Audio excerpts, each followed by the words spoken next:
Chers frères et sœurs, vous avez sans doute vu circuler ces vidéos impressionnantes sur des bébés cultivés en laboratoire, comme dans un film de dystopie. Eh bien, ce qui paraissait encore lointain est en train de se rapprocher à grands pas. Avec les progrès fulgurants de la technologie, réalité virtuelle, lunettes connectées, robots humanoïdes, impression 3D, tout cela est devenu notre quotidien. Et voilà qu'on parle maintenant sérieusement d'utérus artificiel pour faire naître des enfants sans grossesse naturelle. Une vidéo virale présente le concept EcoLife, piloté par H.M. Algheli, un communicant scientifique berlinois.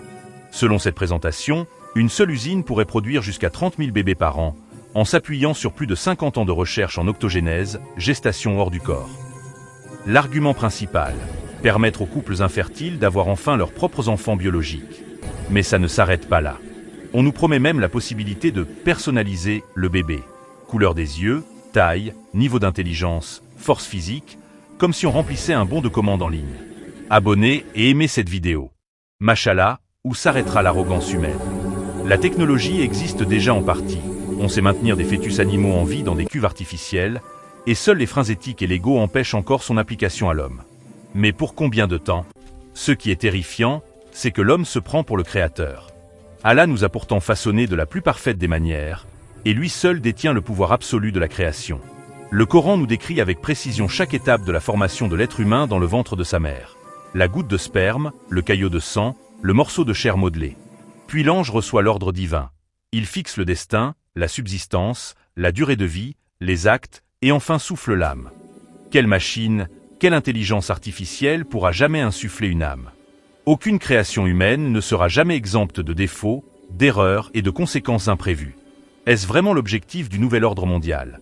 Des êtres humains formatés dès leur fabrication, obéissants, sans libre arbitre véritable, conçus pour servir un système? N'est-ce pas une nouvelle ruse de Satan et de ses alliés, comme le Dajjal, pour nous éloigner de la fitra, de la pure nature que Allah nous a donnée? Seul Allah sait ce que l'avenir nous réserve, mais nous devons rester éveillés. Protégeons notre foi, protégeons nos familles, enseignons à nos enfants à reconnaître les pièges du diable.